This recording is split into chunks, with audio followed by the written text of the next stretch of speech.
முத்துகிருஷ்ணா ஐயா, இது அவனோட கையெழுத்து தானா? ஆமாங்க, சேட்டோட கையெழுத்து தான். டைப் படிக்கிறேன், அதை பத்தி இல்ல. யார் எப்படி போனா நமக்கு என்ன? ஊர் ஒம்பெல்லாம் ஏன் எழுத்துக்கிறீங்க? அப்படியெல்லாம் என்னால சும்மா இருக்க முடியாதப்பா. என் நண்பன் ஒருத்தன் உன்ன மாதிரி கோவிந்ததாஸ்னு பேரு, நாணயமானவன், பணக்காரன், பாவம் செத்து போயிட்டான். அவன் சாவரத்துக்கு முன்னால அவன் தம்பி என்ன பண்ணா, அண்ணனை ஏமாத்தி அம்புட்டு சொத்தையும் எழுதி வாங்கிக்கிட்டான் அயோக்கிய பையன். இப்போ கோவிந்ததாஸ் குடும்பம் நடுத்தருவுல நிக்குது. நண்பர்கள் குடும்பம் நடுத்தருவுல நிக்கிறத பார்த்துக்கிட்டு என்னால சும்மா இருக்க முடியுமா? அதனால தான் ஒரு விதமா செட்டப் பண்ணி அவன் தம்பி கிட்ட வெத்து பத்திரத்துல கையெழுத்து வாங்கிட்டோம். அவன் தலையெழுத்த நீ டைப் பண்ணி. இத பாருங்க, யார் யாரை ஏமாத்தனா உங்களுக்கு என்ன? சட்டம்னு ஒண்ணு இருக்கு, கோர்ட்டுக்கு போய்க்கிறாங்க. 30 வருஷமா நீ வைக்கும் குமாஸ்தாவா இருக்கிற மாட்டையா? இந்த விஷயமெல்லாம் கோர்ட்டுக்கு போனா என்ன ஆகும்? வாதிக்கு நஷ்டம், பிரதிவாதிக்கு கஷ்டம், வக்கீலுக்கு அதிர்ஷ்டம், ஜட்ஜிக்கு அவர் இஷ்டம். டைப்படினா டைப்படிடா. உங்களை பத்தி என்னெல்லாம் பேசிக்கிறாங்க தெரியுங்களா? கடவுளே இருக்காரா இல்லையான்னு தான் பேசிக்கிறான். என்ன பத்தி பேசினா என்ன? I don't care. குற்றம் எங்கெல்லாம் நடக்குதோ அங்கெல்லாம் இந்த தீனதயாளி இருப்பான். சட்டம் பண பலத்துக்கும் வக்கீலோட வாத திறமைக்கும் வளைஞ்சு கொடுத்துடும். அப்போ பாதிக்கப்பட்டவன் என்ன செய்வான்? அந்த ஆண்டவன் தாண்டா உன்னை கேட்கணும்னு கண்ணீர் வடிப்பான். அப்படி கேட்க வந்த அந்த ஆண்டவனே நான் தான் வச்சுக்கடா போடா. அப்படி செய்யறதுனால சமுதாயம் உங்களை மதிக்கவா போகுது? நானு உன் வீட்டுக்கு வரும்போது பாண்டி பஜார் பிளாட்பாரத்துல ஒருத்தன் போட்டோவெல்லாம் போட்டு வித்துக்கிட்டு இருந்தான்.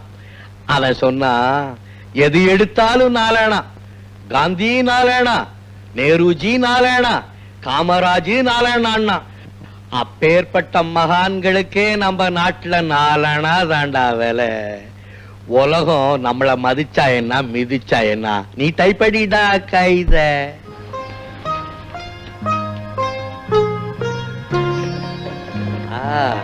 அட கண்ணு, நல்லா நல்லா இருக்கிறியா? இந்த மாங்காய் மடையனுக்கு இப்படிப்பட்ட ஒரு நல்ல பொண்ணு. கடவுள் உன்னை பேச வச்சு உங்க அப்பனை ஊமையாக்கி இருக்க கூடாதா? கழுத வளராமையாவது இருப்பான். போதுண்டா கண்ணு,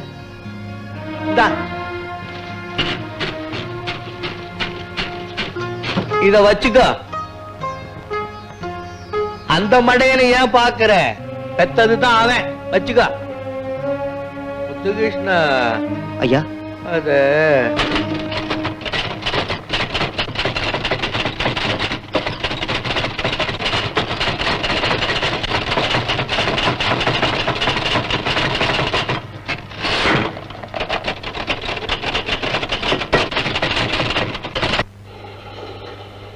ராயப்பேட்டை சல்பேட்டா.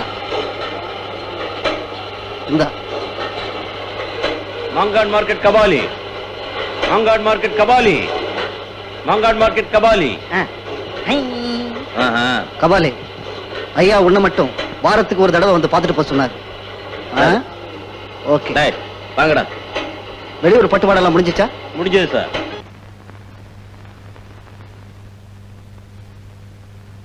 டேய் படுவா, பல்ராமா, வாடா வாடா என் பால்ய சினைதா. உன்னை பார்த்து ரொம்ப நாள் ஆச்சு. ஆமா, நான் 2ஆம் கிளாஸ் ஆவது பள்ளிக்கூடத்துல படிச்சேங்கிறதுக்கு சாட்சியே இந்த உலகத்துல நீ ஒருத்தன் தான். அதெல்லாம் இப்ப எதுக்குப்பா? நல்லா இருக்கியா? நல்லா இருக்கேன். குடும்பம் எல்லாம் நல்லா இருக்கா? நல்லா இருக்கு. நல்லா. என்னடா கிழவ மாதிரி ஆயிட்ட? என்ன சமாச்சாரம்? ஒண்ணுமில்ல, ரொம்ப முக்கியமான விஷயமா உன்னை பார்க்க வந்தேன். அப்படியா? இப்ப எனக்கு நேரம் இல்ல, போயிட்டு வா. முத்துகிருஷ்ணா, அவனுக்கு பஸ்ஸுக்கு 2 ரூபா பணம் கொடுத்து அனுப்பு. இந்தாங்க சார். பரவாயில்ல, வேண்டாம். நான் இந்த 2 ரூபாய்க்காக வரல. என்ன என் பொஞ்சாரி இங்க அனுப்பிச்சாளே அவளை யார குத்தம் சொல்லி என்ன பிரயோஜனம்? என் நேரம் அப்படி. நான் வரேன்.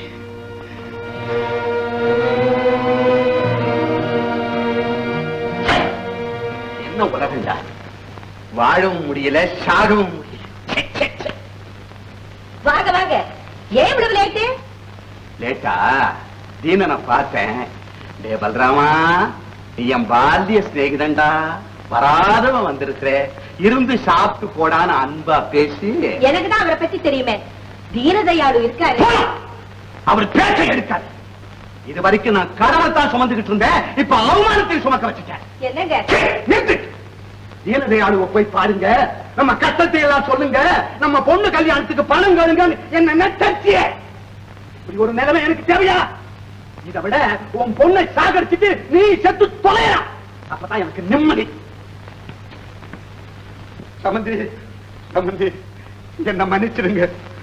என்னால ஒரு பைசா கூட புரட்ட முடியல. நீங்க சொன்ன சீர்திருத்தத்தை எல்லாம் என்னால செய்ய முடியாது.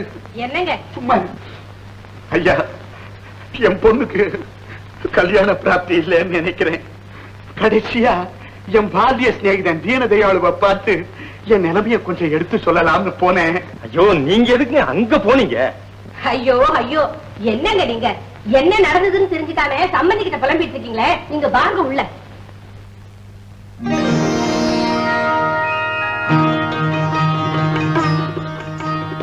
அம்மா, என்ன இதெல்லாம்? ஏது வாசல்ல நின்னு வாய்க்கு வந்தபடி எல்லாம் கத்துனீங்களே, உங்க பால்ய நண்பர் தீனதயாளு நம்ம பொண்ணு கல்யாணத்துக்கு நான் அனுப்பின சீர்வரிசைங்க இதெல்லாம்.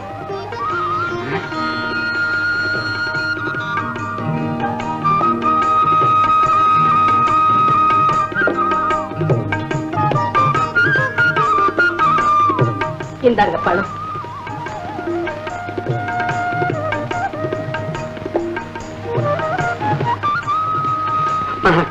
தீனங்கிட்ட வாயை திறந்து எதுவுமே கேட்கலையே.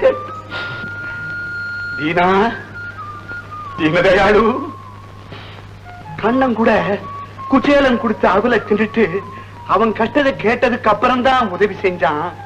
ஆனா நீ என் முகத்தை பார்த்தே என் அவலத்தை தீத்துட்டியப்பா. வலது கை கொடுக்கிறது இடது கைக்கு தெரியாதுன்னு சொல்லுவாங்க. நீ உதவி கேட்க வந்த எனக்கே தெரியாம இவ்வளவு செஞ்சுட்டியப்பா. தயாளு,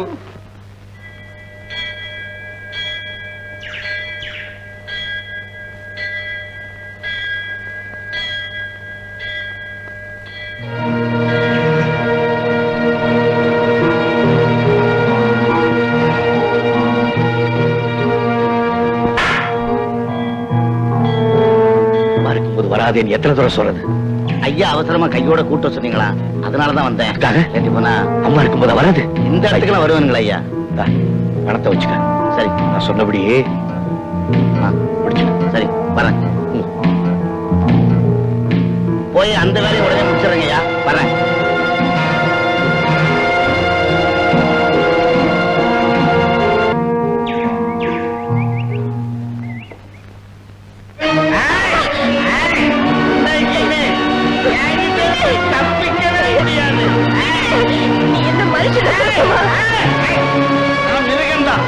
இன்னைக்கு ரெண்டுல ஒரு முடிவு தெரிஞ்சாகும். அதுக்காகத்தான் எங்க அம்மாவை கூட நான் சினிமாவுக்கு அனுப்பிச்சிருக்கேன். கட்டிக்க வேண்டிய நீ கனவுல கூட நினைக்காத. ஏமாத்திட்டு எங்கேயுமே நீ தப்பிச்சு போக முடியாது. இன்னைக்கு ஒரு விட மாட்டேன். எனக்காகவே பிறந்தவன். விட மாட்டேன், விட மாட்டேன். ஓட பார்க்கிறேன்.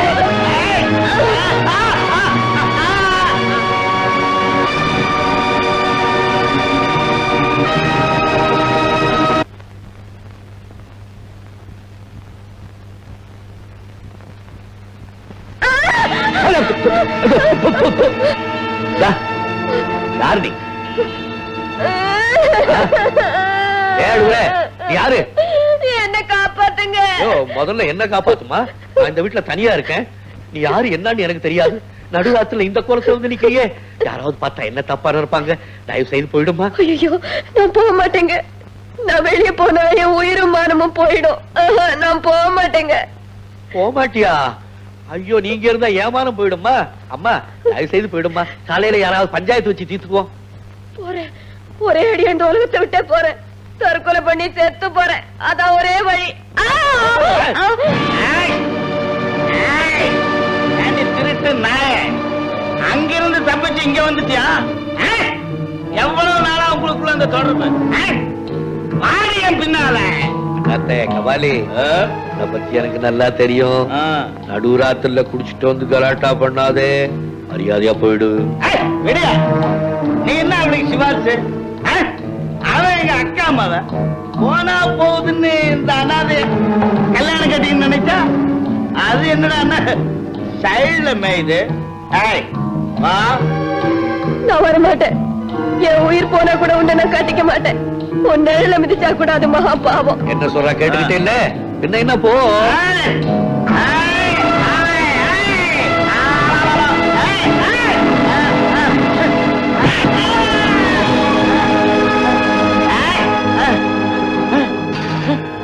சத்தம் அடிச்சிட்டல, என்ன அடிச்சிட்டல? வேற என்ன உங்க நாளைக்கு பேசிக்கிறேன். நாளைக்கு பேசிக்கிறேன். நாளைக்கு பேசிக்கிறேன்.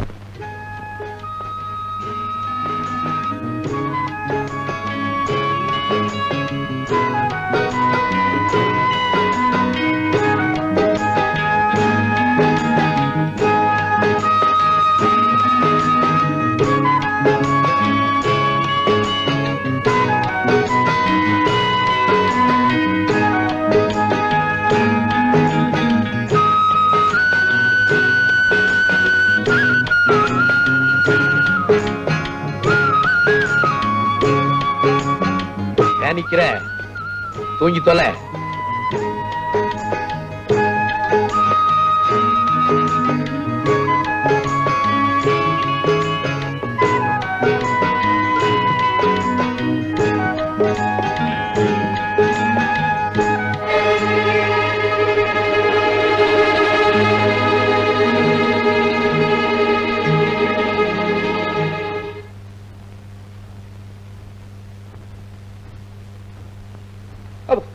சுவாமியே, சுவாமியே,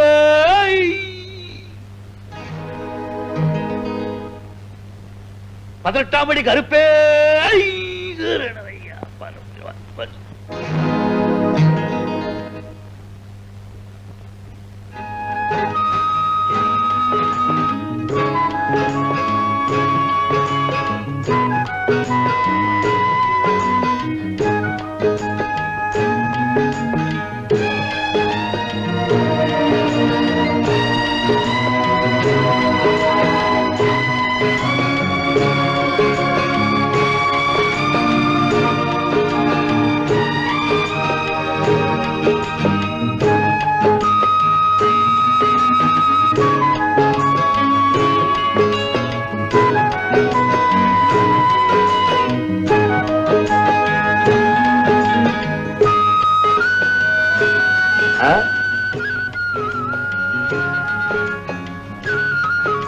என்னமா லட்சுமி, சௌக்கியமா? என்னமோ இருக்க. என்ன வழக்கமான குதூகலத்தை காணமே? வந்த உடனே வாங்கன்னு வாய் நிறைய கூப்பிடுவேன், கண்டு காணாத மாதிரி இருக்கே. எதையுமே கண்டும் காணாம இருக்கிறது தான் நல்லது. என்னங்க குதூகலம் கட்டு போகுது? வீடு பெருக்கிறதும் சமைக்கிறதும் இதுதானே வேலை. ஒரு வேலைக்காரி மாதிரி தானே வச்சிருக்காரு. ஐயா உன்னை நல்லபடியா தானே வச்சிருக்காரு. இன்னைக்கு என்ன உங்க 2 பேருக்குள்ள ஏதாவது சண்டையா? பேசினா தானே சண்டை. பேசலன்னா கூட தான் சண்டை வர. கபாலி, எப்பவும் எனக்கு துணையா என் கூடவே இருப்பா. அப்போ நான் உங்க கூட இருக்க வேண்டாமா? அந்த பேரை ஏன் காது படைய சொல்றீங்க? நான் சொல்றது மயிலாப்பூர் கபாலி அப்பா. பாத்தீங்களா பாத்தீங்களா, அவன் யாரு, எப்படிப்பட்டவன்? ரொம்ப சக்தி உள்ளவமா. அவனை நம்பினா எல்லா காரியமும் ஜெயமாகும். கபாலியினுடைய மகிமை உனக்கு தெரியுது. ஐயோ, நான் சொல்றது மாங்காட்டு கபாலிய, என் மாமா மகாபாவி கபாலிய. அவன் எங்க மானத்தை வாங்கி இவங்கள 4 பேர் முன்னால தழுகுனிய வைக்கல. எல்லா கதையும் உங்களுக்கு தெரியும்ல. அவனோட இவங்களுக்கு என்ன உறவு? என் சம்சாரத்துக்கு மாமே. நீங்க சும்மா இருங்க. அந்த மகாபாவி கூட சிரிச்சு பேசுறாரு, அப்பா பணம் கொடுக்கறாரு, தப்பு தானே? என்னப்பா தப்பு? நேத்து தப்புன்னு பட்டது இன்னைக்கு நமக்கு நியாயம்னு படலையா? படும் படும். அந்த படுபாவிய நினைச்சா எனக்கு பயமா இருக்கு. பாவத்தை கண்டுதான் பயப்படணும், பாவிகளை கண்டு பயப்படக்கூடாதுப்பா. ஏங்க அவன் பேரை உச்சரிச்சாதான் அந்த அம்மாவுக்கு புல்லரிக்குது. அவன் பேரை நீங்க ஏன் உச்சரிக்கிறீங்க? என்னப்பா அந்த அம்மா சொன்னதையும் நீ டைப் அடிக்கிற? கபாலி உயர்ந்த மனிதன், கபாலி தெய்வ பிறவி, கபாலி கை கொடுத்த தெய்வம். கபாலி. ஐயோ, இதெல்லாம் கேட்காம என் காது செவிடாயிடக்கூடாதா? பைத்தியம். கபாலி மட்டும் இந்த அம்மாவை அன்னைக்கு அடிச்சு வரட்டாம இருந்திருந்தான்னா நான் இந்த அம்மாவை பார்த்திருப்பேனா? இந்த அம்மா என்ன பார்த்திருப்பாளா? நான் எங்கேயோ சைதாப்பேட்டையில சாராயம் வித்துட்டு உட்கார்ந்துருப்பேன். இந்த அம்மா மந்தவெளியில மத்தி மீன் வித்துட்டு உட்கார்ந்துருப்பா. அவன் என்னமோ இன்னைக்கு அடிச்சு வரட்டினா 2 பேரும் ஒண்ணு சேர்ந்தோம், கட்டிக்கணும், இன்னைக்கு வாழ்றோம். அதுக்காக தான் அவனுக்கு பணம் காசு கொடுக்கறது. இப்ப புரியுதா? பகையாளிய கூட இவ்வளவு சுலபமா மன்னிச்சிடுறாரு. இப்படிப்பட்ட நல்ல மனுஷனை அப்பாவின்னு சொல்லாம வேற என்ன சொல்றது? நான் போனதுக்கு அப்புறம் இவர் எப்படி இருக்க போறாரோ? காப்பிய கொடுங்க. எனக்கு மோர். எங்க உங்களுக்கும் லட்சுமிக்கும் கல்யாணமாகி 20 வருஷம் ஆச்சு. இன்னிய தேதி வரைக்கும் அது உங்களை அப்பாவியாவே நினைக்குது. அந்த நினைப்பு சாகர வரைக்கும் அவளுக்கு இருந்துகிட்டே இருக்கணும். அதுதான் என்னுடைய லட்சியம். பயங்கரமான நடிப்பு. உங்கள மாதிரி யாராலையும் நடிக்கவே முடியாது. நடிப்பு தானப்பா.